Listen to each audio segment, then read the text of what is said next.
Thank you very much. उसको लेकर जो उनका चिंतन है उसको सुना और उसका मूल स्वर मुझे आत्मनिरीक्षण और अंतर्निरीक्षण ये प्रतीत हुआ, इंट्रोस्पेक्शन। और जब हम इंट्रोस्पेक्शन पर चलते हैं उसके पश्चात ही उपदेश कम हो जाता है और आचरण प्रबल हो जाता है। दैवी गुण और आसुरी गुणों की चर्चा षोडश अध्याय में जब भगवान करते हैं तो आपने ये निवेदन किया कि उसकी भूमिका नवम अध्याय से ही प्रारंभ हो जाती है। परंतु मैंने बैठे बैठे ये चिंतन किया कि जब हम द्वितीय अध्याय में स्थित प्रज्ञ के लक्षण में प्रवृत्त होते हैं तो वहाँ पर भगवान लगभग 8 से 10 श्लोक में स्थित प्रज्ञ की चर्चा करते हैं। और स्थित प्रज्ञ का जब वे लक्षण देते हैं तो एक प्रकार का लक्षण नहीं है, अपितु वे व्याख्या विकल्प उपस्थापित करते हैं। और जब भगवान यह कहते हैं कि दुखेषु अनुद्विग्न मना सुखेषु विगत स्पृह वीतराग भय क्रोधः स्थित धीर मुनिरुच्यते, तो मुझे लगता है कि षोडश अध्याय की पीठिका वहाँ से प्रारंभ हो जाती है। जब वे ये कहते हैं कि जो अत्यधिक दुख होने पर उद्विग्न नहीं होता और बहुत अधिक सुख होने पर भी जो स्पृहा रहित रहता है, अभिमान रहित रहता है, विगलित अहम हो जाता है, जो वीत राग भय क्रोध हो जाता है, राग भय क्रोध जिससे अतीत हो जाते हैं, वो स्थित धी मुनि हो जाता है या कहलाता है। प्रजहाति यदा कामान सर्वान् पार्थ मनोगतान् आत्मन्येवात्मना तुष्टः स्थित प्रज्ञस्तदोच्यते। तो यहाँ पर कामनाओं के त्याग की बात है। जब केवल कामनाओं के त्याग की बात हो तो क्रोध स्वतः ही उसमें अंतर्भूत हो जाता है। कामनाएं जब पूर्ण नहीं होती हैं तो व्यक्ति उद्विग्न होकर क्रोध इत्यादि अनेक अनाचरणों में प्रवृत्त होने लगता है।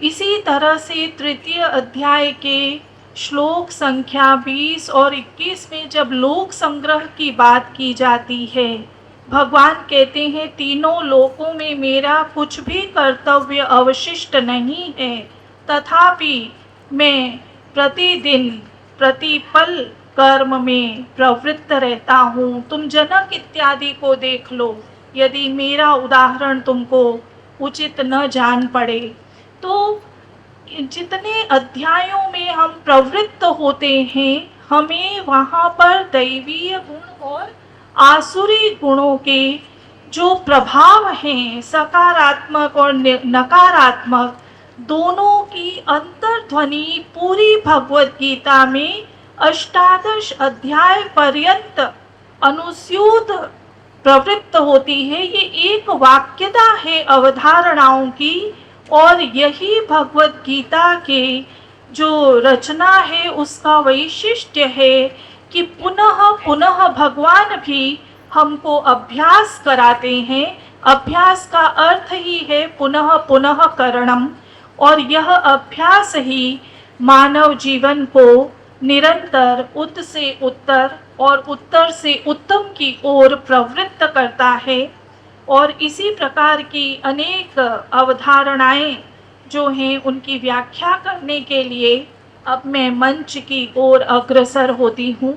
हम बहुत ही सौभाग्यशाली हैं कि आज हमारे समक्ष श्री गोपाल कृष्ण व्यास जी इस सभा को सुशोभित कर रहे हैं। संप्रति आप मानवाधिकार आयोग के माननीय अध्यक्ष हैं। 37 वर्षों तक विधि के क्षेत्र में आप सक्रिय रहे हैं।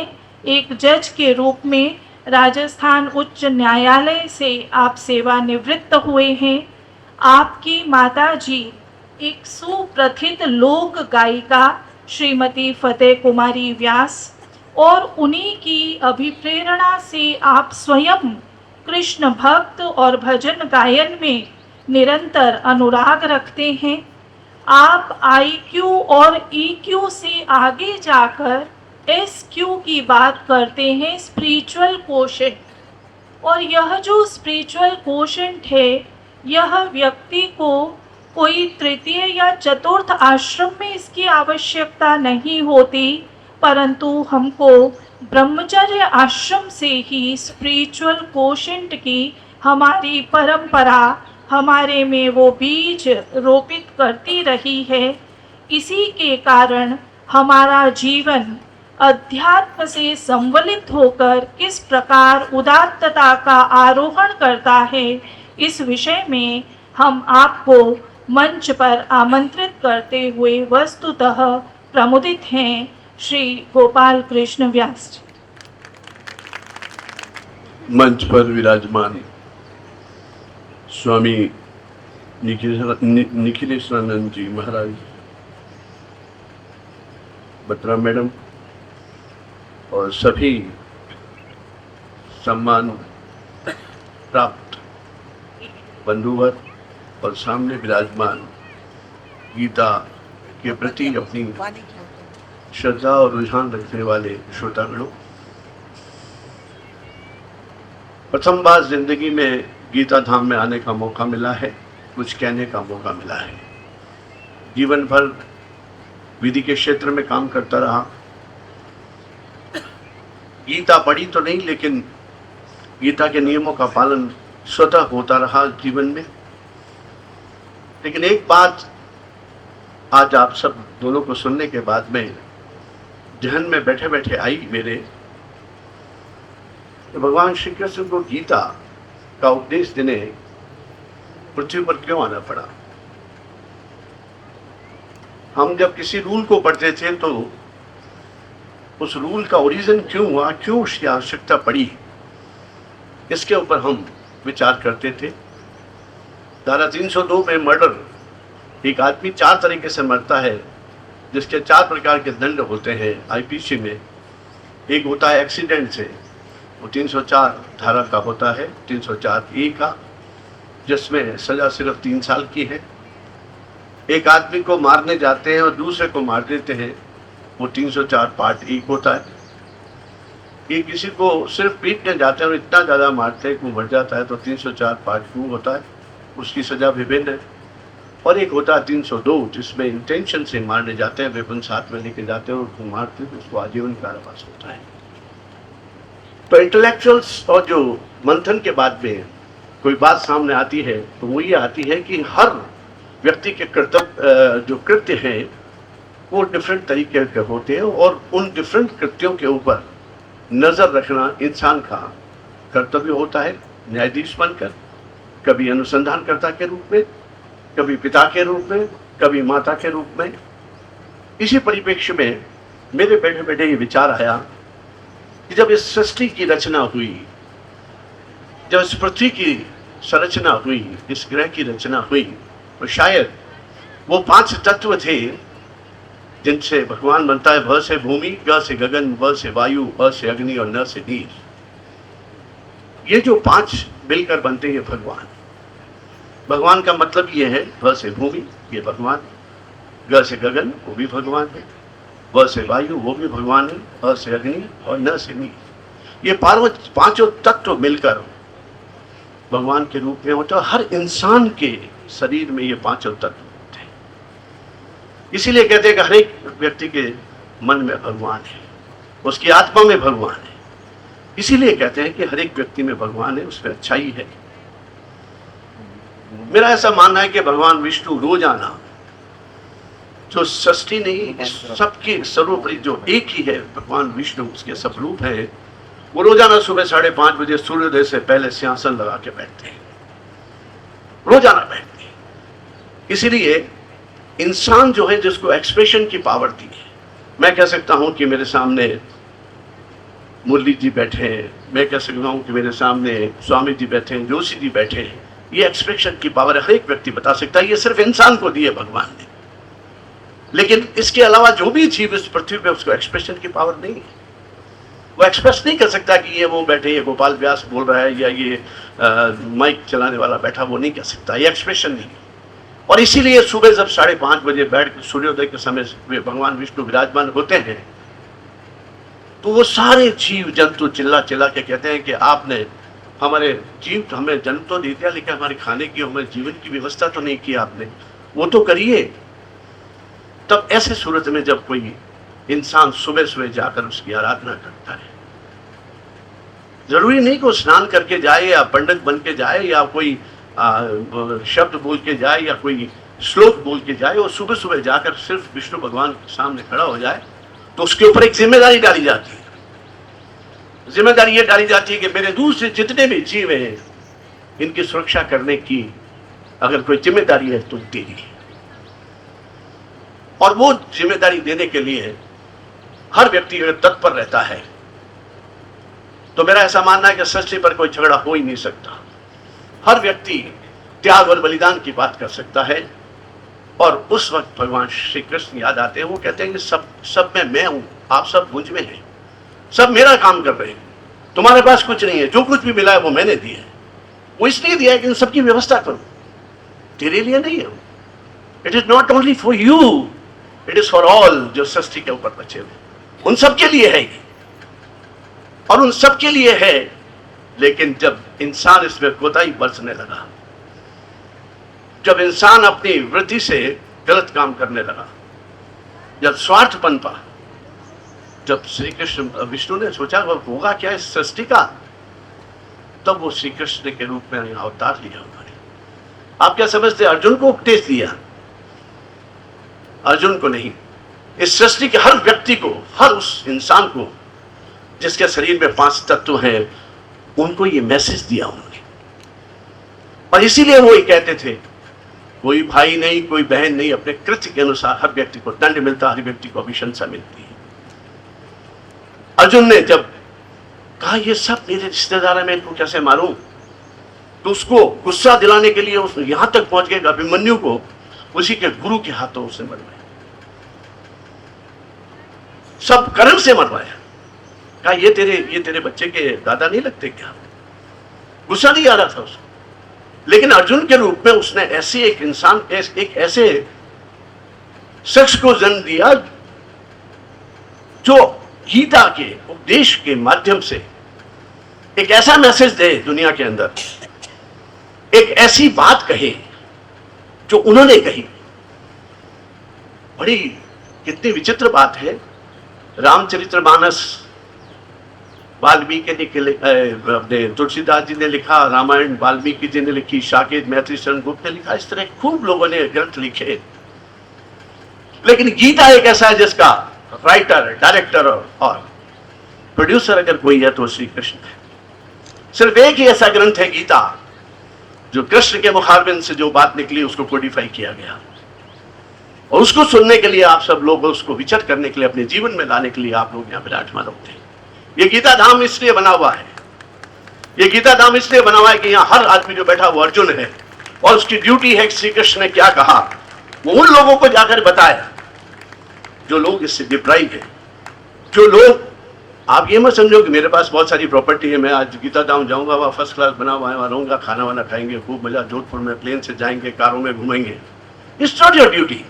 आपकी ड्यूटी जब होगी जब आप यहाँ से जाकर के अपने एरिया में अपने साथ रहने वाले लोगों के प्रति कुछ ऐसा कार्य करेंगे जो उनके लिए अच्छा होगा। जो लोग दुखी हैं, जो आपसे कमजोर हैं, जो डिप्राइव्ड हैं, जो डाउन ट्रोडर्स हैं, उनके लिए अगर अपने जेब से जो पैसा आपने कमाया उसके लिए कुछ करोगे तो श्री कृष्ण की आप काम करेंगे। आप देखिए, एक छोटी सी बात और आपको बताता हूं। हमारा देहांत होता है जब हमें संसार में जलाया जाता है, न जाने कितने अरबों संख्या लोग जल के, लेकिन टीबे नहीं बने शमशान के अंदर। क्यों नहीं बने? जलने के बाद वो अग्नि अपने अपने स्थान पे सबको भेज देती है, लेकिन बस्ती क्या है? हमारी अस्थियां। अस्थियों में ताकत नहीं है कि वो हमारी अग्नि को भी ताकत नहीं है अस्थियों को जला दे, लेकिन गंगा के पानी में वो पावर है जो डाइल्यूट करती है। इसीलिए हम गंगा के पानी में ले जा करके उनको विसर्जित करते हैं। और देखिए प्रभु की विडंबना, श्री कृष्ण की, उस भगवान की विडंबना को देखिए।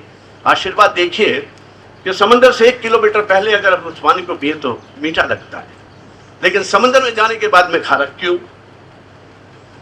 वो खारा इसलिए है कि एवोप्रेशन से, सूर्य की गर्मी से जो समंदर के ऊपर पड़ती है, उससे हमारे संस्कार, जो हमारी अस्थियां होती हैं, उनसे वो बादल बनते हैं। बादल सिर्फ उन्हीं से बनते हैं जो हमारी अस्थियों के होते हैं, और आके वही बरसते हैं, इसलिए हमारी शक्लें एक होती हैं। हमारे पिता से मेरी शक्ल मिलती है, क्यों? फैक्ट्री है क्या? वो इसलिए मिलती है कि जो अन्न खाया जाता है वो उस परिवार के। अब कई बार पंजाब में कैसे सब निर्यात किया हमने अमेरिका से क्यों निर्यात किया? अरे वो पानी वहाँ बरस गया, हमारी अस्थियों का पानी वहाँ बरस गया तो वहाँ क्रॉप हो गई, उसको वापस तो लाना यहाँ पड़ेगा, इसलिए वापस लाया जाता है और हमें खिलाया जाता है। ये this is cycle of Shri Krishna. ये आप क्या है? कुछ नहीं। 50 साल पहले यहाँ कौन था? मैं आया था 50 साल पहले, मेरे मामा जी का खेत है, यहाँ खेजड़े थे।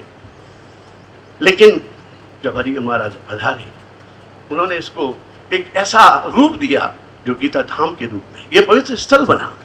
आप लोग आए यहाँ पे आकर के, न जाने बहुत लोग तो जोधपुर को जानते भी नहीं है, लेकिन वो यहाँ आए और उन्होंने गीता की बात की।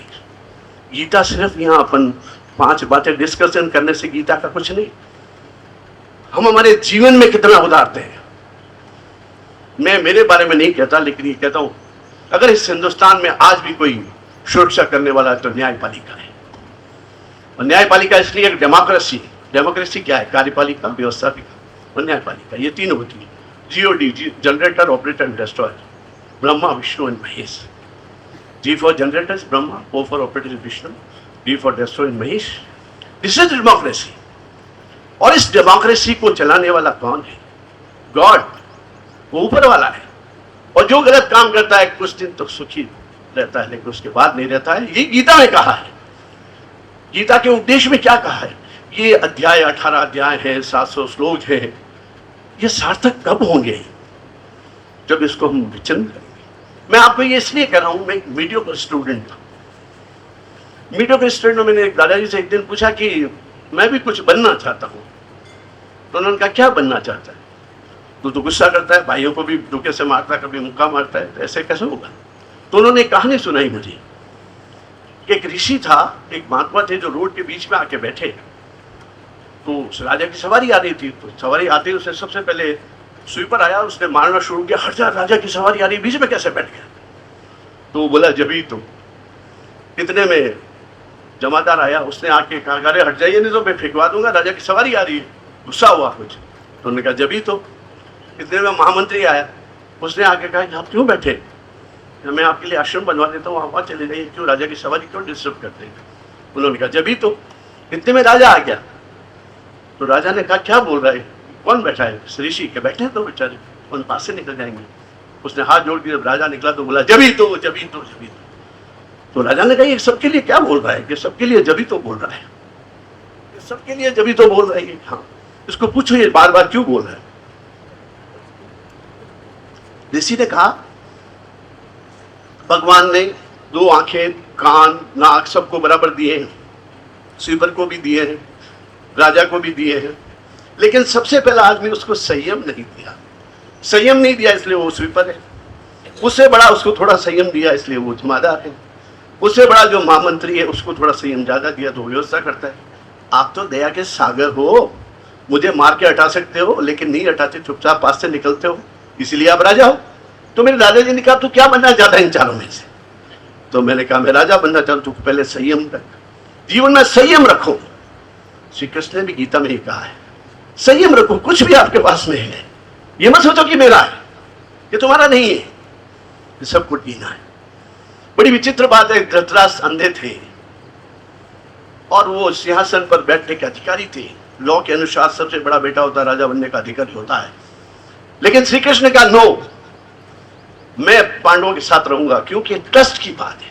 एक बार उसको राजा नहीं बनने दिया, पांडु को बना दिया था। वो ट्रस्ट रखा, कभी रखो मैं वापस आऊं, जो मुझे वापस देना।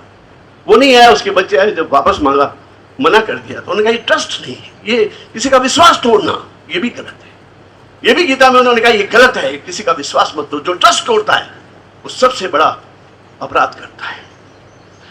इसी तरह वो जब श्री राम के रूप में आए विष्णु, तो उन्होंने क्या, भरत ने जाके हाथ जोड़ा, आप राजा बनने, क्योंकि आपका entitlement, you are the first issue of Dasharath, आप बैठिए, ताकतवर मैं आपको बचाऊंगा। उन्होंने कहा नहीं, अभी तो मुझे मेरे पिताजी की आज्ञा का पालन करना है। अगर तो ये अब मेरे लिए इतनी तेरे प्रति भावना है तो मेरी क्या, आप अपनी चाकड़ियाँ मुझे दे दो, इससे राज चला दूंगा। तो वहां बिना कुर्सी पे बैठे कर राज चलाने भगवान ने उसको कहा कि नहीं, भरत ने सही किया। और इधर श्री कृष्ण ने क्यों किया, ड्यूटी समझा रहे थे, कर्तव्य बता रहे थे। भगवान श्री कृष्ण जब आए तो उन्होंने ड्यूटी क्या ये बता रहे थे। हम यहाँ पे अध्यायों की बात कर रहे हैं, संस्कृत में 5 श्लोक बोलकर इंटरप्रिटेशन करते हैं, उससे कुछ मतलब नहीं। आप असली में जीवन में उसको किस तरह उतारते हैं, आपकी सार्थकता तब होगी, आपका डिस्कशन तब माना जाएगा, आपका ये आनंद सार्थक तब होगा जब you do something for the poor person. Pandit, poor का मतलब ये नहीं है कि कोई मांगने आए, घर के अंदर भी आपके 100 रुपए हैं, 50 रुपए आपके खर्चे, 50 रुपए जो तिजोरी में पड़े, उसके लिए घर के परिवार का भाई बहन, उनके लिए आवश्यकता तो उनको दो। उसके बाद में, घर के बाद में अगर कोई आए मांगने तो उसको दो। लेकिन आजकल क्या होता है, भाई तो भूखा मरता है, दूसरे को देता है चंदा नहीं जाकर। Is it a way to live? Shri Krishna नहीं है कहा, उन्होंने कहा ये सब चीज मेरी है, ये सब चीज मेरी है। I am only giving chance to all of you to do something for me, not for you. मेरे लिए काम करो। अब आपने ऊपर विश्वास ही नहीं किया, गाय को दिया इतना जबरदस्त कि ये इसके दूध से इंसान ठीक होगा। एक गाय का दूध नहीं हो तो इकोनॉमी खत्म हो जाती है। हिंदुस्तान की अगर इकोनॉमी चल रही है तो गाय के दूध से चल रही है। एक डॉक्टर लिखता है 2 दवाई, दूध पी लेना 1 गिलास और उसके ऊपर ये दवाई दे देना। ऐसा थोड़ी का 2 जहर पी लेना 1 गिलास, ऐसा नहीं कहते, दूध के लिए कहते हैं। जब भगवान श्री कृष्ण राम आए तो उन्होंने कहा मैं सिर्फ वानर पे विश्वास करता हूँ। उन्होंने इस इंसान पे विश्वास ही नहीं किया। भगवान राम ने कहा ये तो सबसे ज्यादा झूठे और बेईमान और स्वार्थी लोग हैं। वो धोबी था, उसने उसकी वाइफ के लिए एलिगेशन लगा दी। वो मंत्रा थी जो इंसान के रूप में थी, वो रावण जो इंसान रूप में राक्षसी प्रवृत्ति का था, उसने कर दिया। नहीं बात की उन्होंने कहा वानर इधर। तो हमारी स्पेशलिटी एक्सप्रेशन की तो दी थी, लेकिन अदर क्वालिटीज जो दी अबोध जिनावरों को दी। मारवाड़ी में कहते हैं अबोध जिनावर, वो हमारी सेवा करते हैं। हमारे यहाँ रेगिस्तान के अंदर जो लोग बैठे हैं, ऊंट चलने के काम आता है। हमारे यहाँ कोई कार गाड़ी थोड़ी है, सेवलेट गाड़ी थोड़ी है, लेकिन फिर भी काम करते हैं। राजस्थान नहर के ऊपर जाके देखो आप किस तरह काम करते। दिल्ली में बैठ करके इसी कमरे में तो सब बैठ सकते हैं, लेकिन जा करके राजस्थान कैनाल पे वो खेत पे जो आदमी काम करता है उसका जीवन देखो, उसकी सेवा कौन कर रहा है। हम गीता के श्लोक, yes it is codified message of Lord Shri Krishna, और इसकी सार्थकता तब होगी जब इसका इंप्लीमेंटेशन करेंगे। इंप्लीमेंटेशन अगर होगा तो हमने बहुत कुछ किया है, ये हमारा कंट्रीब्यूशन होगा। एक बार महादेव ऊपर घूम रहे थे पार्वती के साथ, तो एक गांव के अंदर महादेव की खूब पूजा होती थी, लोग खूब आशीर्वाद देते थे। लेकिन कुछ दिन से कुछ लोगों ने पूजा करनी बंद कर दी। तो भगवान भोले होते हैं, उन्होंने कहा यहाँ पे हो ही नहीं, अब क्रॉप ही नहीं होगी, बरसात बंद, डमरू बजाना बंद कर दिया। अब सब लोग वहां दुखी हो गए, सब जाने लगे।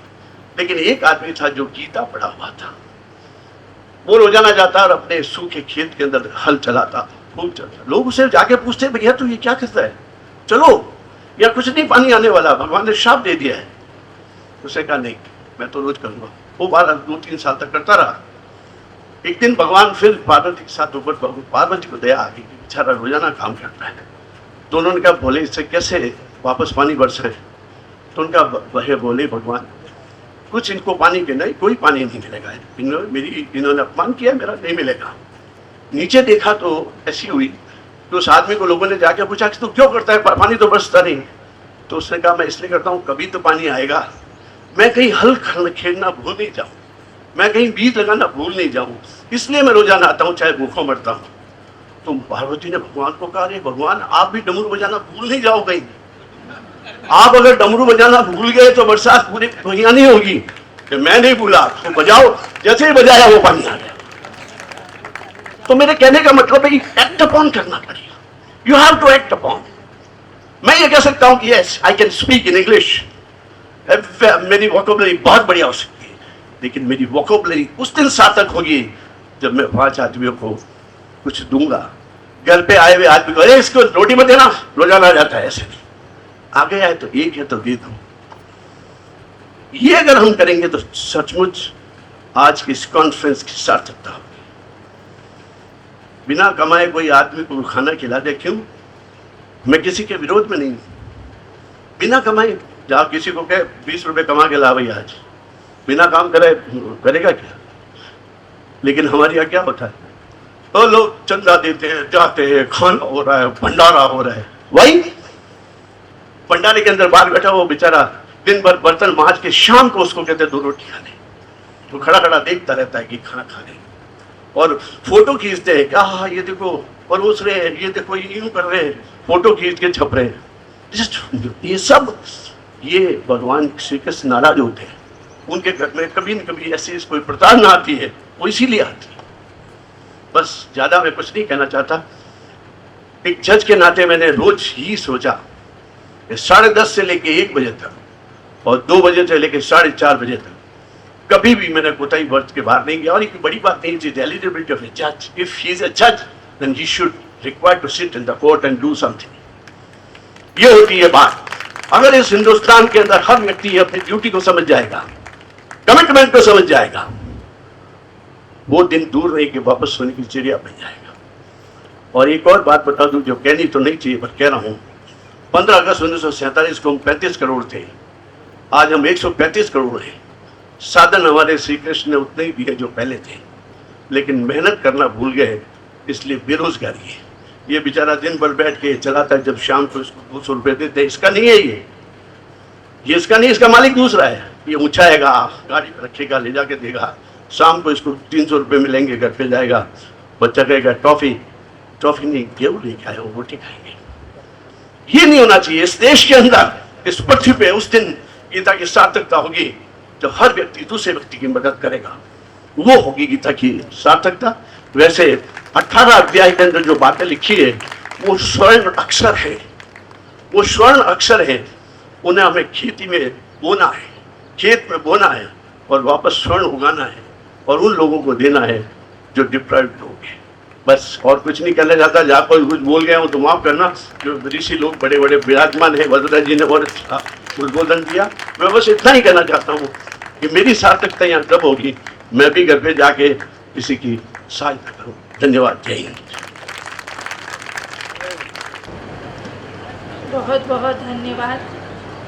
शास्त्र किस प्रकार जीवन हो जाता है, या शास्त्र और लोक किस प्रकार परस्पर गुथे हुए हैं और गलबैयाँ करते हुए चलते हैं।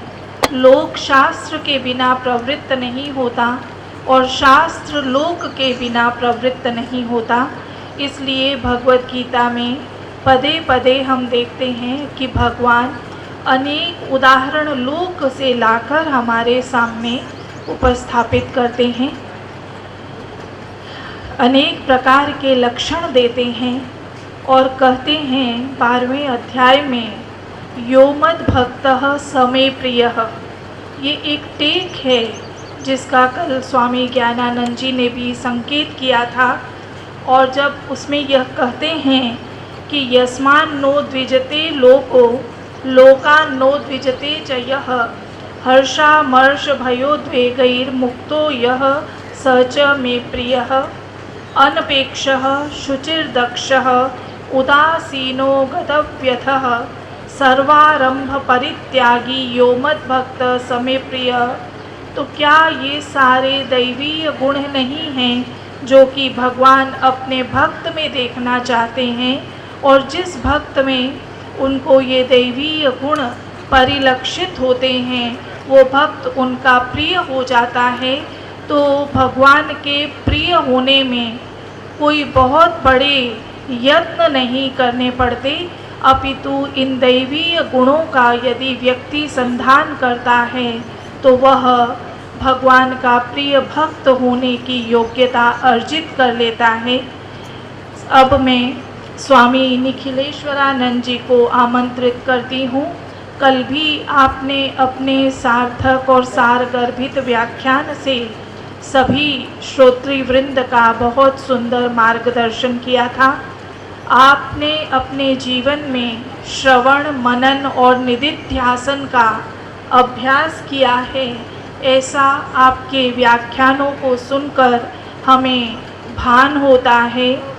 किस प्रकार शास्त्र का श्रवण करना और श्रवण किए गए का पुनः पुनः मनन करना, उसको गुनना, तदनंतर उसका निदिध्यासन करना, उसका बहुत ही गहनता से अनुभव करना और फिर उसका प्रचार करना, यह एक शैली है जो कि भगवत गीता में तो विशेष रूप से व्याख्यायित की गई है। और इसका प्रयोजन क्या है इस शैली का? वह है लोक संग्रह, कि लोक में जो व्यक्ति असत में पड़े हैं उनको असत मार्ग से विमुख करके सत मार्ग की ओर प्रवृत्त करना, यही प्रयोजन मुझे स्वामी जी आपके व्याख्यानों से प्राप्त होता है। और इसी लोक संग्रह के लिए आप इस प्रकार से भगवत गीता का स्थान स्थान पर संस्थाओं में कर्मचारियों के लिए, विद्यार्थियों के लिए और जन जन के लिए आप उसका प्रसार कर रहे हैं। लगभग 2000 से अधिक व्याख्यान आपके YouTube पर उपलब्ध हैं।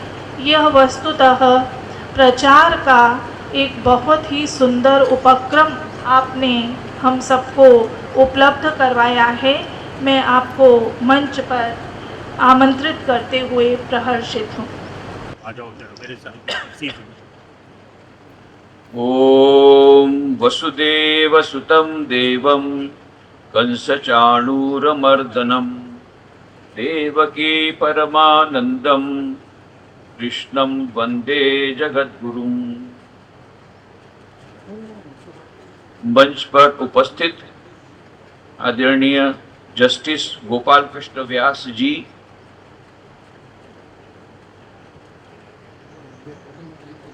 श्रीमती स्मिता बत्रा जी, अन्य सम्माननीय मंच पर उपस्थित वक्तागण, सामने यहाँ उपस्थित अतिथिगण, गीता प्रेमी भाइयों एवं बहनों, अभी अभी हमने बहुत सुंदर 2 प्रवचन सुने। गोपाल कृष्ण व्यास, एक तो जस्टिस, और नाम है, केवल गोपाल रहने से हो जाता था, ऊपर से कृष्ण भी डाल दिया कि डबल इफेक्ट हो। गोपाल कृष्ण और व्यास जी जिन्होंने महाभारत का सृजन किया, जिस महाभारत के एक भाग का नाम है भगवत गीता, ऐसे व्यास जी सब यहाँ पर हमारे साथ उपस्थित। गोपाल कृष्ण व्यास, ट्रिपल इफेक्ट। और ऊपर से जस्टिस, और सुंदर उन्होंने एक जस्टिस होने के नाते इस प्रवचन को जस्टिस दी है, न्याय दिया है, और उन्होंने उसका हार्द हमको भेजा, हमको बताया कि भगवत गीता का हार्द यही है कि हम सब कर्म योगी बने, कर्म भोगी नहीं। हमारे एक सीनियर स्वामी जी बोलते थे, तुम लोग कर्म भोगी हो ना कर्म योगी हो। अधिकांश लोग कर्म भोगी हैं। कर्म भोगी का मतलब जो भी कर्म करोगे उसका फल तुमको मिलेगा। वो आईसी में सेक्शन भूल गया, एक्सीडेंट जानबूझ के कराओगे तो और आकस्मिक जब कराओगे, सबकी अलग अलग कर्म का फल मिलेगा, और कभी जानबूझ के किया तब तो फिर सारे जीवन का कारावास बताया अभी उन्होंने। तो जैसा कर्म ऐसा फल, तो इसको बोलते हैं कर्म भोगी। हम सभी कर्म भोगी हैं। जो हम कर्म करेंगे, कर्म का सिद्धांत अक्षुण है, जैसा बोएंगे ऐसा मिलेगा, जैसा करेंगे ऐसा फल मिलेगा। इमली का पेड़ बोएंगे इमली मिलेगी, आम का पेड़ बोओगे आम मिलेगा। ये जब कॉलेज वगैरह में जाता हूं तो स्टूडेंट्स आजकल बड़े आईक्यू लेवल उनका हाई रहता है, इंटेलिजेंट रहते हैं, तो कहते हैं स्वामी जी आप गलत बोलते हैं। क्यों? अरे बोले मैंने कल आम का पेड़ बोया और मुझे तो इमली मिली। मैं बोला भैया कब बोया? बोले कल। ये जो कल तूने बोया ना आम का पेड़, उसका आम मिलेगा कब? 10 साल बाद। और ये जो इमली मिल रही ने तूने खुद ने लगाई थे 10 साल पहले, वो इमली भी मिल रही। मेरे पिताजी इतने ईमानदार हैं और वो बेचारे अभी उनका प्रमोशन नहीं हो रहा है और दूसरे ने टेबल के नीचे से इतना ज्यादा दे दिया और कहां के कहां पहुंच गया। कहां है आपका कर्म का सिद्धांत? अच्छा काम किया वो अभी उसका प्रमोशन नहीं हो रहा है, ईमानदार है, और जो बुरा काम किया वो आगे निकल गया। मैं बोला थोड़ा सब्र रखो, थोड़ा धैर्य रखो। तुम्हारे पिताजी जो अच्छा काम किया है, कल जो तुमने आम का पेड़ बोया उसका आम उसको जरूर मिलेगा पिताजी को, देखना बाद में, 10 साल बाद देखना। और ये जो अभी बहुत आगे बढ़ रहा है 10 साल बाद तिहाड़ जेल में होगा। वो भी रहा है, देख रहे हैं तिहाड़ जेल में कितने लोग जा रहे हैं। कर्म का सिद्धांत अक्षुण है।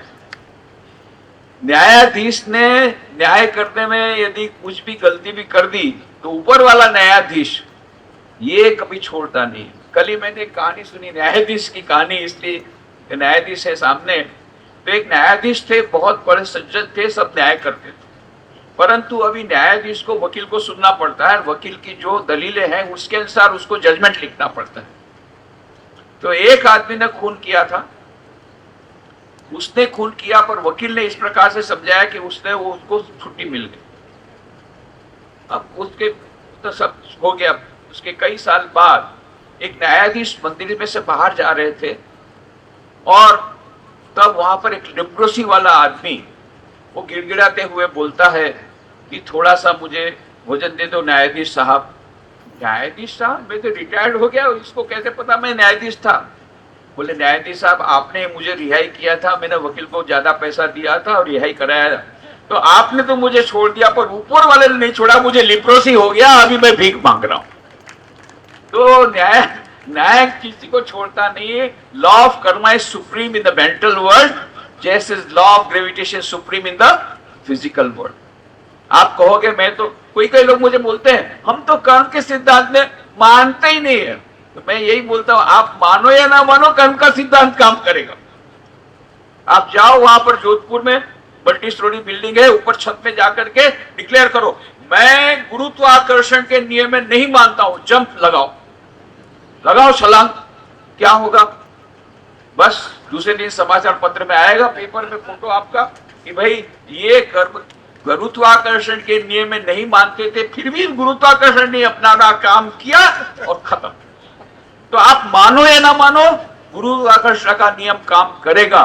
This is lighthouse principle. बहुत अच्छी पुस्तक है स्टीफन कोवी की, 7 habits of highly effective people, management के क्षेत्र में बहुत लोकप्रिय हुई। उसमें एक एग्जांपल देते हैं, एक जहाज जा रहा था और सामने से लाइट दिखी तो कैप्टन को लगा कि सामने से जहाज आ रहा है, तो उसने सिग्नल दिया, वायरलेस मैसेज दिया, please move your ship by 20 degrees otherwise it will collide.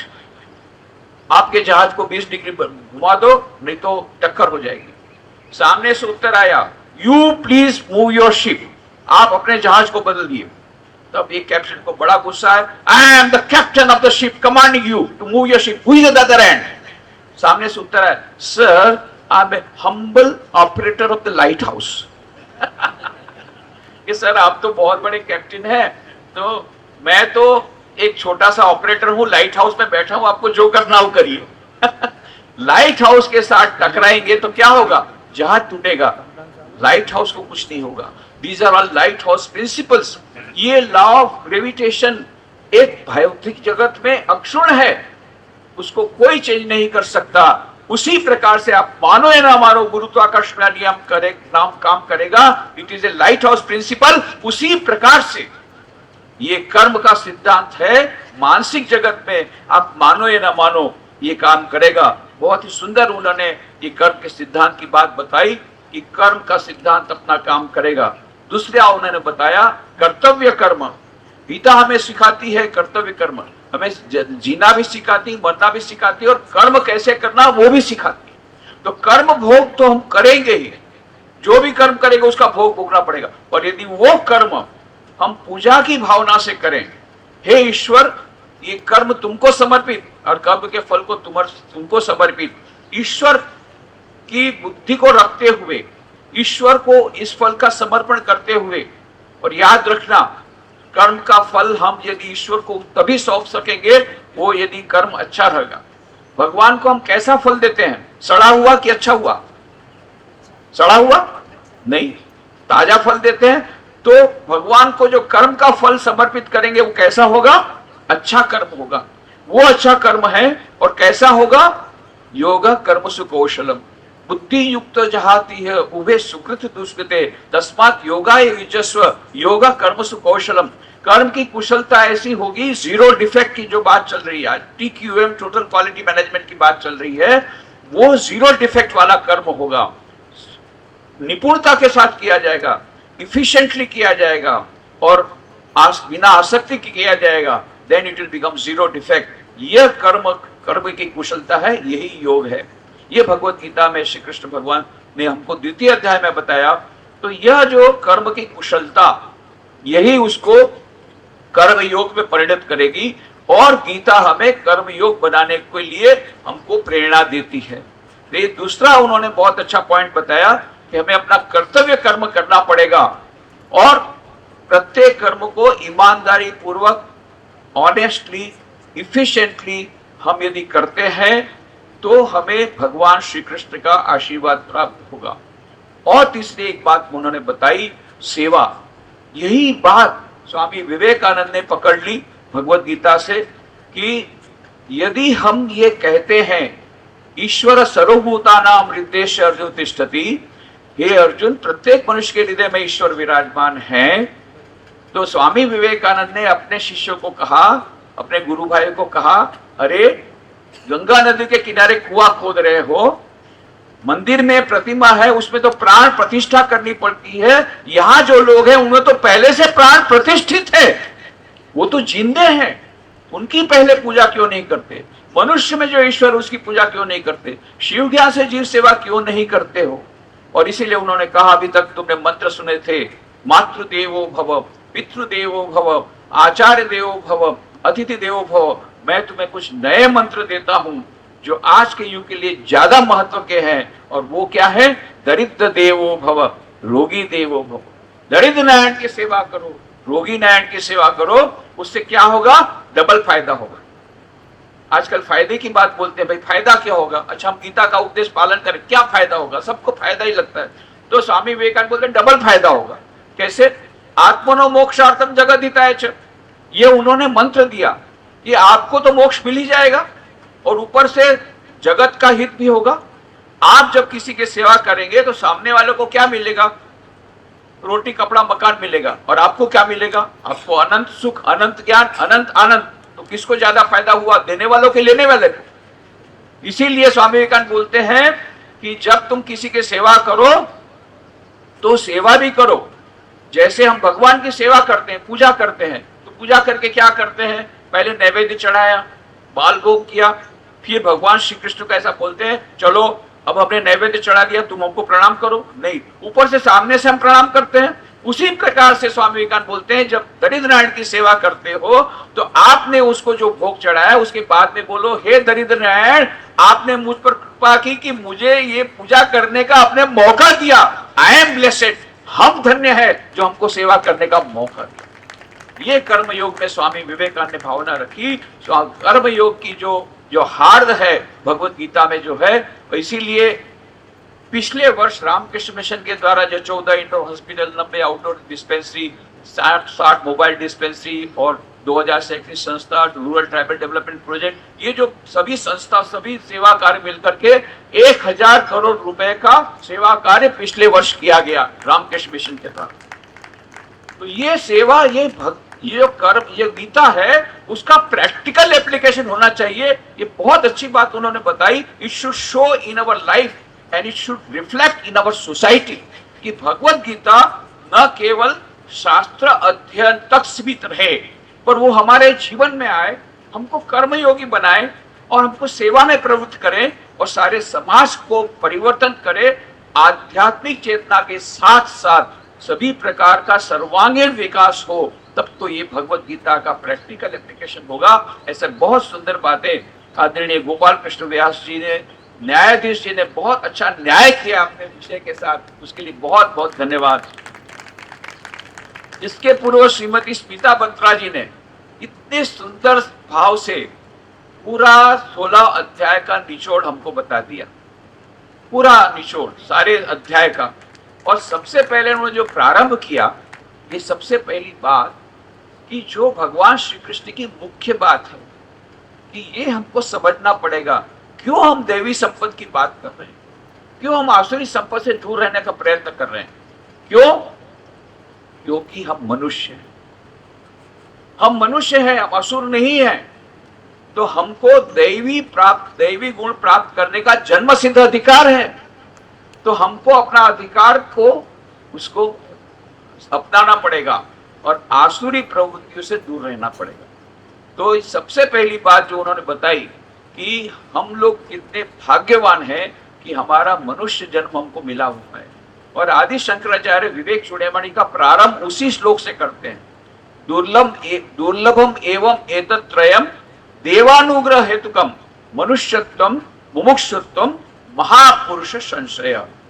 ये तीन चीजें बहुत मुश्किल से मिलती है, केवल भगवान की कृपा से ही मिलती है। देवानुग्रह हेतुकम कौन कौन सी चीजें? मनुष्यत्वम मनुष्य जन्म, मुमुक्षुत्वम मुक्ति प्राप्त करने की इच्छा, सभी दुखों से निवृत्ति प्राप्त करने की इच्छा, अनंत सुख अनंत ज्ञान अनंत आनंद प्राप्त करने की इच्छा, और तीसरा है महापुरुष संश्रय। एक गुरु मिलना, सदगुरु मिलना बहुत कठिन है। गुरु तो बहुत है, गुरु मिले लाख लाख, चेला ना मिले कोई। तो अच्छे शिष्य भी मिलना मुश्किल, अच्छे गुरु भी मिलना मुश्किल। तो ये यदि महापुरुष संश्रय, ये भी तीनों चीजें हमको मिल गई, उसके बाद हमें अब रुकना नहीं है, आगे बढ़ना है। और बहुत सुंदर प्रकार से उन्होंने अहम त्याग की जो बात है, अहंकार जो हमारा बाधक है, इंट्रोस्पेक्शन करना पड़ेगा, टाइम मैनेजमेंट करना पड़ेगा, ऐसी बहुत सुंदर बातें उन्होंने बताई। सुमति बत्रा जी ने पूरा उन्होंने जो बताया मैं बताऊंगा तो मेरे पास तो टाइम ही नहीं रहेगा कुछ बताने, वैसे कुछ है नहीं बहुत चीजें सब अच्छी बताई हैं। तो कल हम लोगों ने किए थे बातचीत, जो पहले 3 श्लोकों में 26 गुणों की बात है, उसमें सबसे पहला गुण हमने अभय लिया था। उसी पर हमने चर्चा की कि अभय 2 प्रकार के होते हैं, एक युद्ध भूमि में तोप का सामना करना और दूसरा जीवन की समस्याओं को सामना करना, मृत्यु का सामना करना। और अलेक्जेंडर द ग्रेट, सिकंदर महान की कहानी हमने कही थी। और हमने कहा था कि 2 उपाय भगवान श्री कृष्ण बताते हैं, एक है ज्ञान का मार्ग, दूसरा भक्ति का मार्ग, एक है कर्म का मार्ग, दूसरा कृपा का मार्ग। पहले उन्होंने क्लेबियम मास भगम पार्थ करके उसको अर्जुन को खड़ा करके युद्ध करने को कहा, और अंत में उन्होंने कहा सर्वधर्मान परित्यज्य मामेकम शरणं व्रज, शरणागति का मार्ग भी बताया। दोनों मार्ग बताए, कृपा का मार्ग, पुरुषार्थ का मार्ग। पर सचमुच में जब पुरुषार्थ के मार्ग की चरम सीमा होती है तभी कृपा के मार्ग के दरवाजे खुलते हैं, उसके पहले नहीं। ये हमको याद रखना पड़ेगा। जब पुरुषार्थ की चरम सीमा पहुंचती है, बाउंड्री लाइन पर आ जाते हैं कि बस अब मुझसे नहीं होगा, तब ईश्वर की कृपा का दरवाजा खुलता है। माँ शारदा देवी बोलते, सब लोग बोलते कृपा कृपा कृपा, भगवान ईश्वर हम पर कृपा नहीं करते हैं। अरे कृपा कैसे करेंगे? पहले क्रू बाद में पा क्रू माने करो, फिर बाद में पाओगे। जब कुछ करोगे नहीं तो कृपा कैसे मिलेगी? तुम पुरुषार्थ करो, जितना तुमको पुरुषार्थ करने का तुम्हारे पास सामर्थ्य इतना करो, और जब लास्ट ऐसा आएगा कि इससे ज्यादा नहीं हो सकता, तब भगवान की कृपा प्रारंभ हो। एक आदमी बहुत प्रार्थना करता, भगवान मेरी प्रार्थना सुनो, भगवान मेरी प्रार्थना सुनो, मुझे लॉटरी लगा दो, मुझे लॉटरी लगा दो, मुझे लॉटरी लगा दो, मेरा इतना सारी समस्या है, इतने मैंने लोन लिया है, वो मुझे मर्डर कर डालेगा, मुझे लॉटरी लगा दो, लॉटरी लगा दो। दिन रात यही प्रार्थना कर रहा है।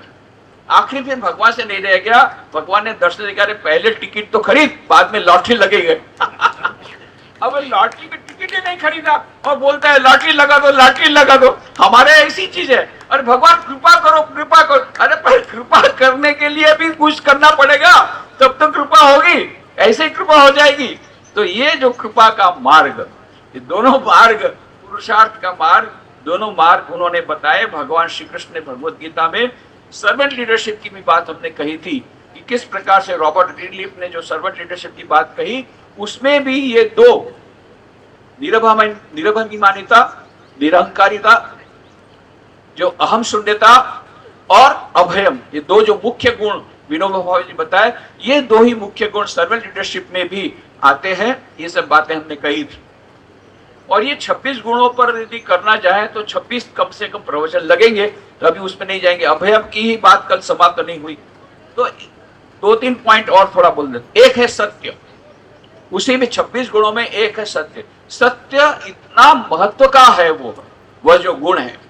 भगवान श्री रामकृष्ण देव ने कहा, कलयुग में सत्य ही कली की तपस्या है। यदि कोई सत्य का पालन कर दे तो उसको और दूसरी कोई तपस्या करने का अवसर पर है बहुत कठिन। इसलिए कोई लोग बोलते स्वामी जी ये भूल जाइए, सत्यमेव जयते, ये लिखने के लिए अच्छा लगता है, पर यदि आप समाज में जाएंगे तो अभी हमारा मंत्र जो चालू है वो है असत्यमेव जयते। जितना असत्य करोगे उतना तुम्हारा जय होगा। मैंने बोला ठीक है भाई, तुम उसको पालन करो, बाद में तिहाड़ जेल में आपसे बातचीत होगी।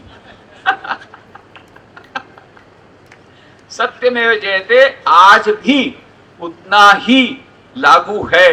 भले आपको लगता हो कि असत्यमेव जयते चारों ओर, अंत में किसकी जीत हुई थी? पांडव की, कौरव की? अंत में पांडवों की जीत होगी, अंत में सत्य की ही जीत होगी। और हमारे गुजरात में एक गवर्नमेंट सर्वेंट हैं, रिटायर्ड हैं, वो स्मॉल स्केल इंडस्ट्री में थे, तो वो सत्य का पालन करते थे, बहुत ईमानदार थे।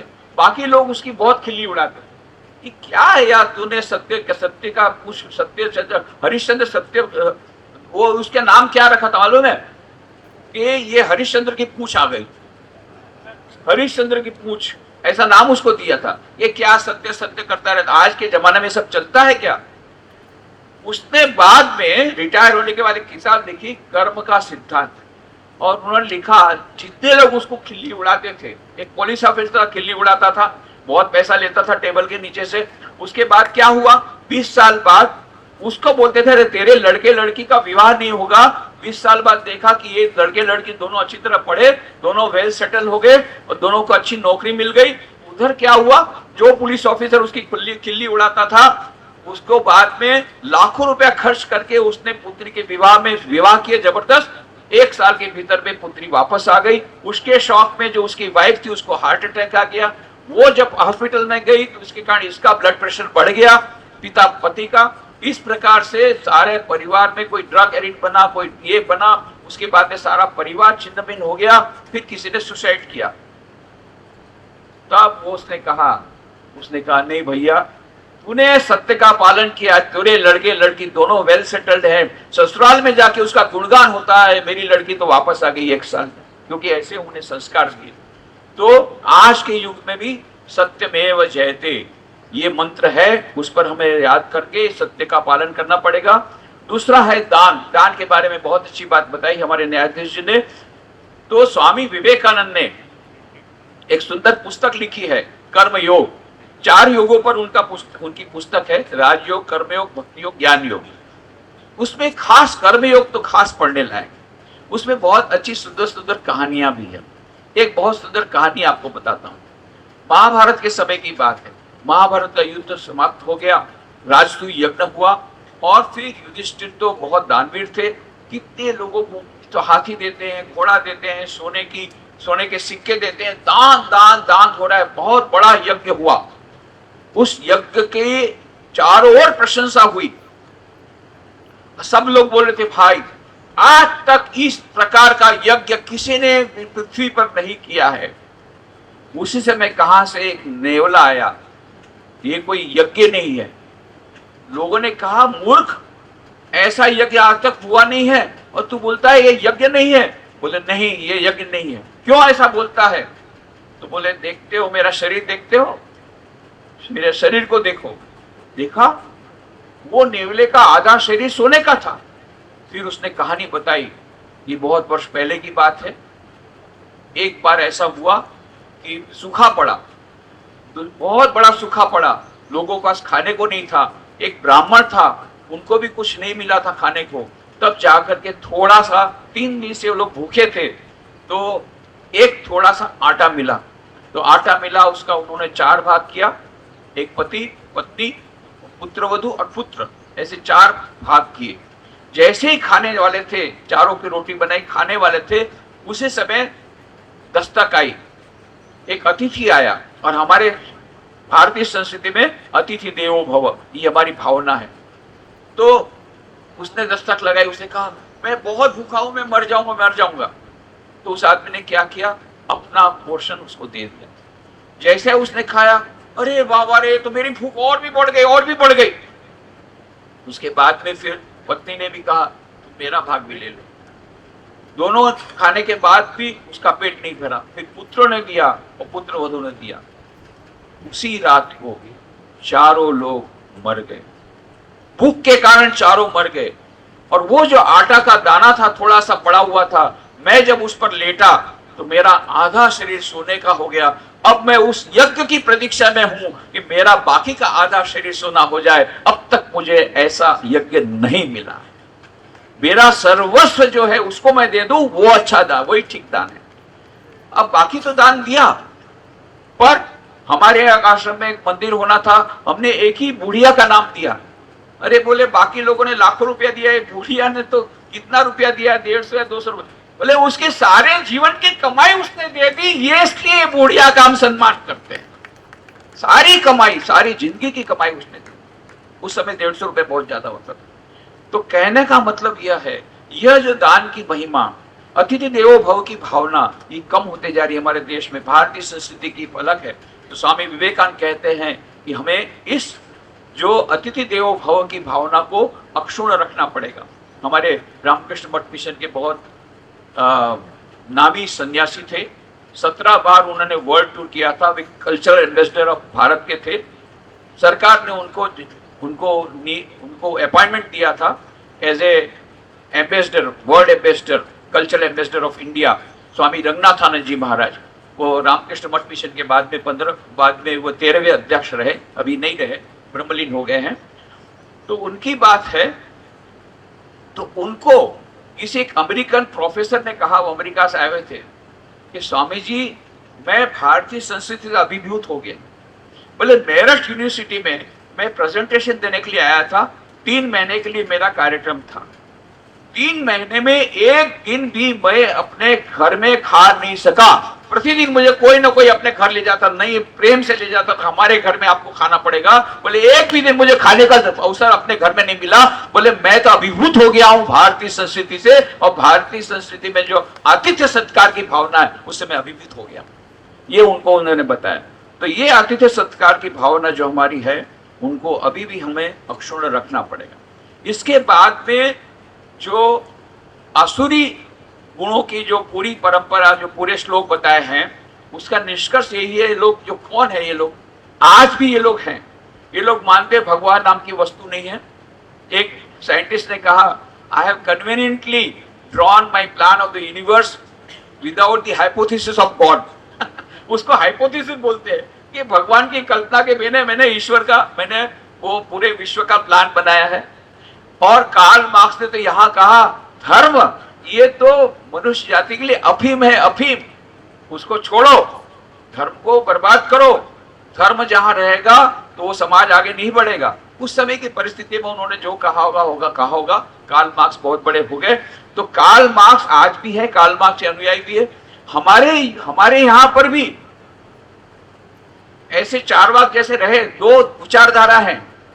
एक भौतिकवादी विचारधारा, जो ये समझते हैं ईश्वर नाम की वस्तु नहीं है, अध्यात्म नाम की वस्तु नहीं है, भोगवाद यही है, खाओ पियो मौज करो। अरे कल का किसने देखा है, इसलिए खाओ पियो मौज करो। ये है भौतिकवादी, ये है भोगवादी। दूसरी है अध्यात्मवादी।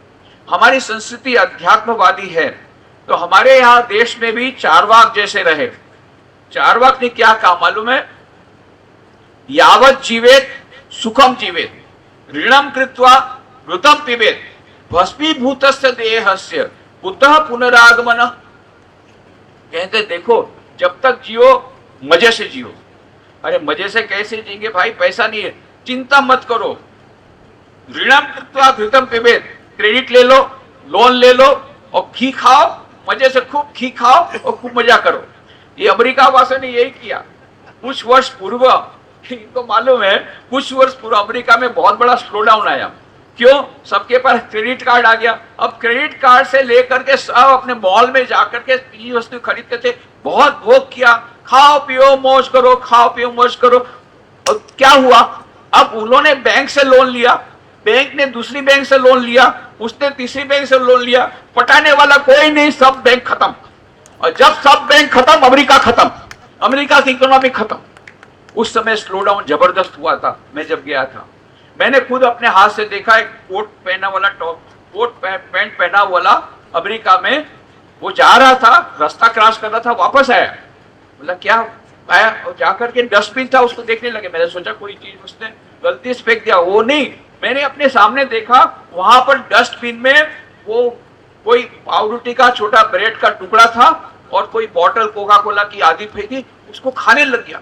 देखने में लगता था कोई एग्जीक्यूटिव है, कोट पैंट पहना था और इस प्रकार से खाने लग गया। मैं बोला भाई अमेरिका का स्लो डाउन जबरदस्त स्लो डाउन है, बड़े बड़े एग्जीक्यूटिव को भिखारी बना दिया। ये क्यों हुआ? Credit card. ऋणम कृत्वा घृतं पिबेत, बस लोन ले लो और खूब खी करो और वापस पटाने की चिंता मत करो, बिल्कुल चिंता मत करो। क्यों? भस्मीभूतस्य देहस्य कुतः पुनरागमन। अरे जब जल करके भस्म हो जाएगा तू, उसके बाद किसको पेमेंट करना है तुमको? फिर पेमेंट करने की कोई आवश्यकता नहीं है। भस्मीभूतस्य देहस्य कुतः पुनरागमन। परंतु अभी ये बात नहीं चलेगी चारवाक की, इसीलिए नहीं भी चली। चारवाक के वहां पर इतिहास में विलुप्त हो गए। क्यों?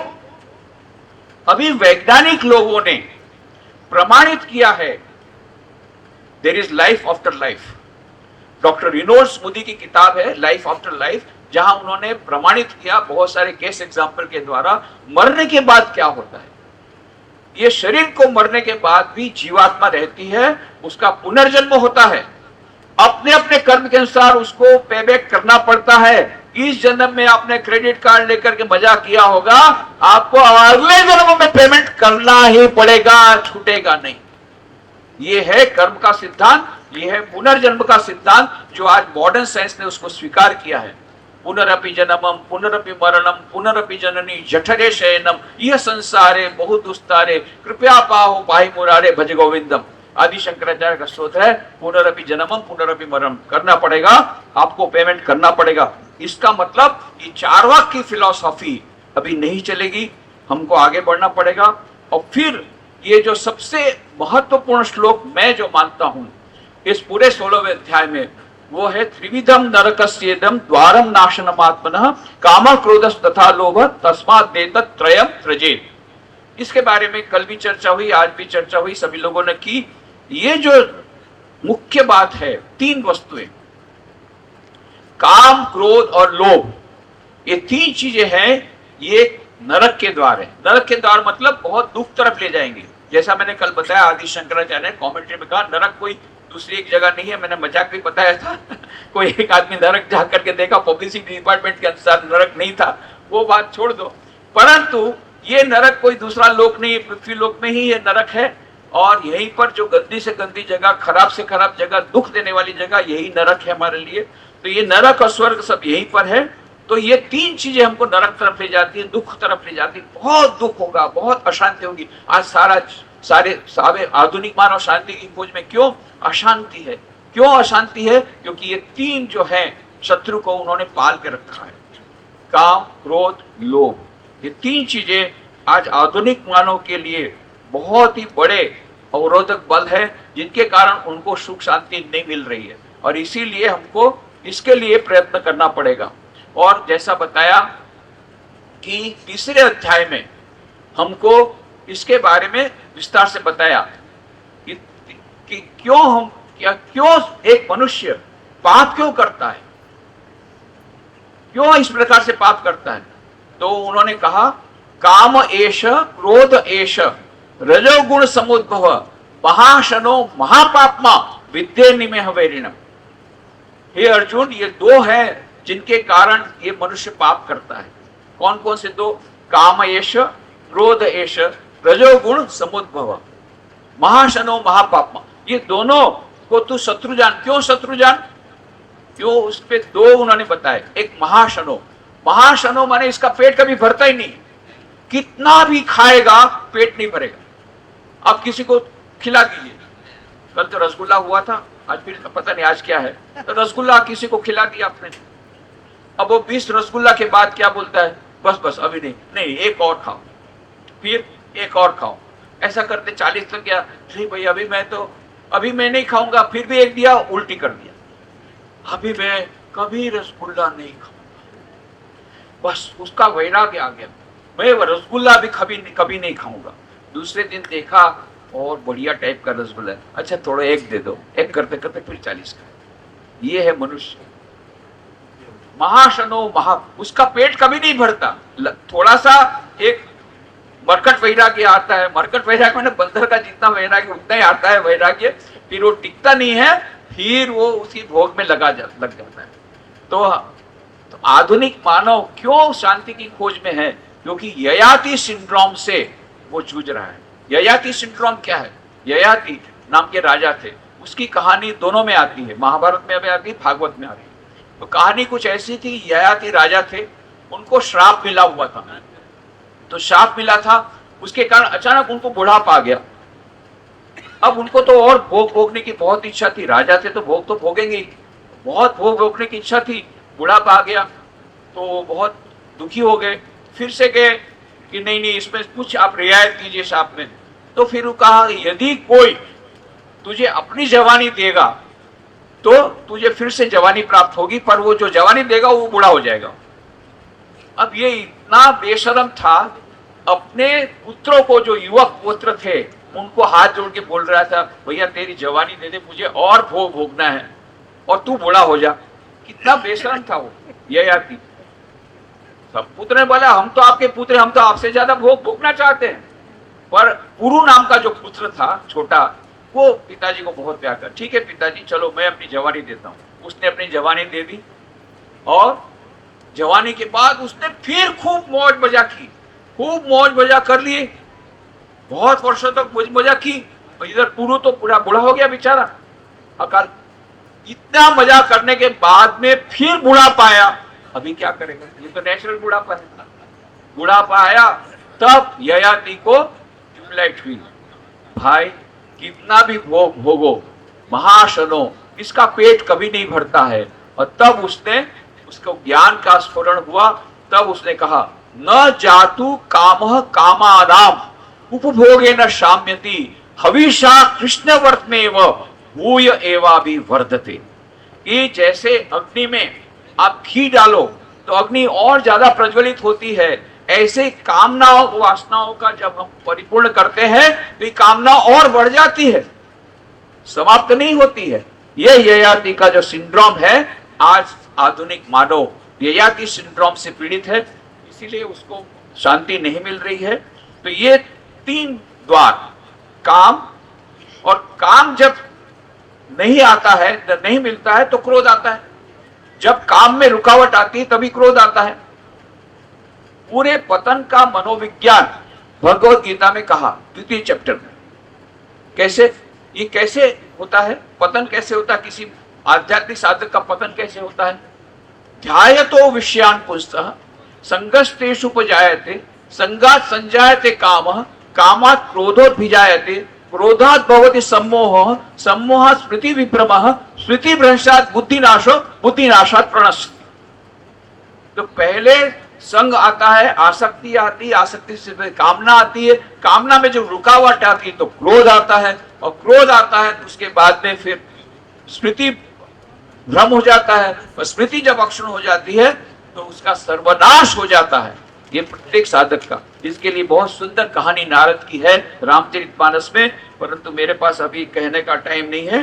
तो काम और क्रोध, और तीसरी बात है लोभ। ये लोभ जो है, आज लोभ का जो राक्षस है सारे समाज में आ गया। पहले अमेरिका में आया, यूरोप में, अभी भारत में आया, अभी हमारे घर में घुस गया।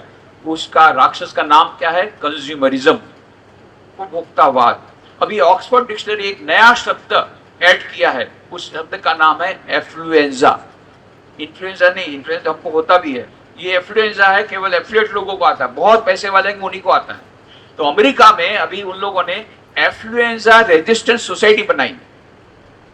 एफ्लुएंजा रेजिस्टेंट सोसाइटी अपने बच्चों को एफ्लुएंजा से बचाने के लिए। एफ्लुएंजा है क्या रोग? उसमें क्या होता है कि बच्चे लोगों को जब आपस में कंपटीशन करते हैं कि इसको 2 जूते, मेरे को 3 जूते होने चाहिए, 3 जूते तो 4 जूते चाहिए, 2 मोबाइल तो 3 चाहिए, और चाहिए और चाहिए, ऐसा करते करते they become prey of noogenic neurosis. Noogenic neurosis होने के बाद में दे बिकम सिजोफ्रेनिक। उसके बाद में वो ड्रग एडिक्शन आ जाता है, फिर सुसाइड करते हैं, मर जाते हैं। तो ये सुसाइड कर रहे हैं, इसको बचाने के लिए एफ्लुएंजा रेजिस्टेंट सोसाइटी वहां बना रहे हैं अमेरिका में, पेरेंट्स में।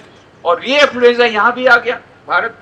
देखो, भारत में हम सोचते हैं कि अमेरिका तो डेवलप कंट्री है, हमारा डेवलपिंग कंट्री, फिर भी यहाँ पर भी कुछ लोग बिलियनर्स बहुत हैं, बिलियनर बहुत हैं, भले कम प्रमाण में, पर एफ्लुएंजा आ गया। उसका एक ही उदाहरण देता हूँ। कुछ समय पहले, मैं भूल रहा हूँ हरियाणा या कौन सा राज्य है, उसमें एक युवक, उसका बर्थडे था, पैसे वाला था, वहां मौज मजा करो, यही सब चारवाक का ही पूरा उसका ही मानस पुत्र। तो उसने कहा मौज मजा करना, उसे पिताजी देखा बर्थडे है, क्या दोगे आप गिफ्ट में? बोले बोल तुझे क्या चाहिए? बोले मुझे जागवार कार चाहिए। जागवार कार है मुझे पता नहीं, मैंने आज तक देखा भी नहीं है। जागवार कार चाहिए। तो पिताजी ने क्या किया? पिताजी ने जागवार कार के बदले उसको मर्सिडीज बेंज कार गिफ्ट में दी। मर्सिडीज बेंज कार तो मैंने देखी, क्योंकि साउथ अफ्रीका के हर एक के पास मर्सिडीज बेंज, अभी यहाँ भी प्रोडक्शन सुनने वाला है, उसका शुरुआत 50 लाख से होता है। इतनी कीमती कार उसने, जो मर्सिडीज कार पिताजी ने गिफ्ट में दी अपने लड़के को। लड़कों को इतना गुस्सा आया, मैंने जागवार मांगा था, तुमने मुझे मर्सिडीज बेंज दिया, जाकर समुद्र में फेंक। और ये खबर अमेरिका गई। अमेरिका में बोलते थे, हम अपने बच्चों को बोलते थे, अरे झूठा मत छोड़ो, वहां लोगों को खाने नहीं मिल रहा है। अभी बोले लोगों को बोलते, अरे अच्छी तरह पढ़ाई कर, नहीं तो मर्सिडीज बेंज कार जो समुद्र में वो ला करके तुझे घूमना पड़ेगा उसमें। वो सब लोग इतने आगे बढ़ गए हमसे। ये उल्टी स्थिति है। और गूगल में भी और माइक्रोसॉफ्ट में सभी में इंडियन सीईओ है, तू पढ़ाई कर, नहीं तो तुझे उनके यहाँ नौकरी भी करनी पड़ेगी, नौकरी भी नहीं मिलेगी। अब ये पढ़ा रहे हैं, जो भी हो तो मजाक की बात है, परंतु ये एफ्लुएंजा आ गया, कंज्यूमरिज्म आ गया, उपभोक्तावाद आ गया। मैंने किसी लड़की को पूछा, व्हाट इज योर हॉबी? तो पहले हॉबी करते थे फोटोग्राफी है, पेंटिंग है। बोला माय हॉबी शॉपिंग। शॉपिंग की हॉबी हो गई। बोले रोज मॉल में जाती है और खरीद करके लाती है, वस्तुएं खरीद करके लाती है। अब घर छोटा पड़ रहा है, उसकी माँ चिल्ला रही है कि भाई कैसे होगा, तो कोई बात नहीं, अब नया मकान लो। फिर नया मकान लिया, वो भी भर गया, पूरा मॉल का माल पूरा घर में आ गया। ये आज के युवाओं की स्थिति है, कंज्यूमरिज्म, उपभोक्तावाद, लोभ। इसीलिए भगवान श्री कृष्ण ने 5000 साल पहले चेतावनी दी थी, ये 3 नरक के द्वार है, इससे सावधान रहना, नहीं तो डूब जाओगे, मर जाओगे, सुसाइड करते रहोगे, ड्रग एडिक्शन हो जाएगा। पहले बताया था, नहीं सुना, इसलिए आज ये आदत है। काम, क्रोध, लोभ, ये 3 राक्षसों की बात कही थी। इसको यदि हम लोगों ने नहीं दिया, आपको मजे की बात बताता हूं, रामकृष्ण वचनामृत एक सुंदर पुस्तक है, मास्टर महाशय महेंद्र गुप्त मौ, 1880 की बात है। घर में बहुत झगड़ा हुआ तो घर से निकल गए आत्महत्या के इरादे से। आकस्मिक रूप से श्री रामकृष्ण देव, स्वामी विवेकानंद के गुरु, उनके साथ मुलाकात हुई और उनसे उनको इतनी शांति मिली कि आत्महत्या का इरादा बदल गया। फिर रामकृष्ण देव का भक्तों के साथ जो वार्तालाप होता था, वो अपनी डायरी में लिख लेते। एक बार स्वामी विवेकानंद की नजर पड़ गई, अरे मास्टर महाशय, उसको मास्टर महाशय इसलिए बोलते थे, वो सचमुच में मास्टर थे, टीचर थे ईश्वरचंद्र विद्यासागर के स्कूल में। तो महेंद्र नाथ गुप्त उनका नाम था, पर उसको मास्टर महाशय के नाम से पुकारते थे। और gospel of Shri Ramakrishna by M ऐसा ही लिखा, केवल एम, अपने आप को छुपा के रखते। उनका नहीं, ये मेरी डायरी है, मैं नहीं पब्लिश करूंगा। पर स्वामी विवेकानंद ने कहा नहीं, इससे बहुत लोगों का कल्याण होगा। फिर माँ शारदा देवी ने भी कहा, तब जाकर के उन्होंने ये जो डायरी है उसको पुस्तकाकार में प्रकट किया। पहले बंगला में रामकृष्ण कथामृत, फिर सूर्यकांत त्रिपाठी निराला जी ने उसका हिंदी अनुवाद किया, रामकृष्ण वचनामृत। फिर गुजराती में, मराठी, तमिल, तेलुगु, मलयालम, कन्नड़, उड़िया, विविध भाषा में अनुवाद हुए। अंग्रेजी में उसका नाम हुआ the gospel of Shri Ramakrishna. फिर Dutch, Russian, French, German, Japanese, विदेश की विभिन्न भाषाओं में इसका अनुवाद हुए, हजारों प्रतियां बिक गई। बंगाल में उसने पब्लिकेशन जो जगत में तहलका मचा दिया 1982 में, 45 दिन में 45 लाख की कथामृत पुस्तक बिक गई, जो कि एक रिकॉर्ड था। वीक नाम का मैगजीन है, द वीक मैगजीन, उन्होंने स्पेशल इशू निकाला, उसमें फ्रंट कवर में 2 फोटो दिए, एक श्री रामकृष्ण का और एक कार्ल मार्क्स का, और हेडिंग क्या दिया, श्री रामकृष्ण आउटसेल्स कार्ल मार्क्स। और उन्होंने कहा कि पिछले 3 सालों में कार्ल मार्क्स का होल लिटरेचर जितना नहीं बिका, एक ही किताब रामकृष्ण वचनामृत कथामृत बंगला में 45 लाख की किताबें बच गई। तो श्री रामकृष्ण आउटसेल्स कार्ल मार्क्स। अब ऐसी ये अद्भुत पुस्तक है, इतनी सुंदर पुस्तक, जिसमें ये श्री रामकृष्ण देव ने सारा आध्यात्मिक साधना रख दी, गीता का सार रख दिया। और वचन उसके बारे, ये वचनामृत किताब अंग्रेजी में उसका अनुवाद है gospel of Shri Ramakrishna. America में हमारे एक स्वामी जी, उन्हें यूनिवर्सिटी एक प्रोफेसर को ये एक गॉस्पेल की गिफ्ट भेंट की, भाई ये पब्लिकेशन रिकॉर्ड इसने किया है, तो एक किताब रखिए, एक डायरी है जो पब्लिक हुई है बुक के रूप में, बहुत अच्छा लगेगा आपको। 2 दिन में प्रोफेसर ने बुक वापस भेज दी, 2 दिन में। Most impractical book. क्यों? अरे बोले हर एक पेज में काम कांचन त्याग, काम कांचन त्याग, काम कांचन त्याग। अरे काम और कांचन, लस्ट और मनी, ये 2 को मैं छोड़ दूंगा तो मैं how will enjoy my life. Most impractical book वापस कर दी। 2 महीने बाद प्रोफेसर ने कहा मुझे 100 कॉपी चाहिए। है? अरे भैया 1 कॉपी दिया, वापस लेकर अभी 100 का। अरे बोले हमारी कल इंटरनेशनल कॉन्फ्रेंस थी कि ये जो क्राइम रेट बढ़ रहा है, बहुत सारा क्राइम रेट बढ़ रहा है, तो उसका एनालिसिस हुआ। बोले ये एनालिसिस करके बोले 2 कारण से क्राइम रेट बढ़ रहा है, एक मनी और एक सेक्स। इसके कारण बोले पूरा ये संसार उसी से जल रहा है। तो फिर मैंने कहा यही तो बात रामकृष्ण देव ने कही है। बोले मंगाओ 100 कॉपी, हर एक डेलीगेट को मैं देना चाहता हूं। ये रामकृष्ण वचनामृत, गॉस्पेल ऑफ श्री राम। तो ये रामकृष्ण वचनामृत जो आज की किताब है, गीता का संदेश जिसमें दिया है, गीता में 5000 वर्षों पूर्व भगवान श्री कृष्ण ने हमको बताया था, काम क्रोध और लोभ ये 3 नरक के द्वार हैं। इसको हम लोगों ने नहीं सुना, इसके कारण ही हमारा सारा दुख है। इसी के कारण सुसाइड बढ़ रहा है, इसी के कारण सिजोफ्रेनिक पेशेंट बढ़ रहे हैं, इसी के कारण लोग अशांति में है, इसी के कारण लोग टेंशन में है। सब लोग रातों रात करोड़पति होना चाहते हैं। सबसे बड़ा रुपया बाबा, सबसे बड़ा रुपया। लोभ की कोई सीमा नहीं है। श्री रामकृष्ण एक कहानी बताया करते थे, 7 घड़े की कहानी। एक नाई था, बहुत अच्छा था, राजा उससे बहुत प्रसन्न था। एक बार नाई जा रहा था जंगल में, एक पेड़ के नीचे बैठा था। उसने वाणी सुनी, 7 घड़े लेगा, 7 घड़े सोने के सिक्कों द्वारा भरा हुआ, ऐसा 7 घड़ा लेगा।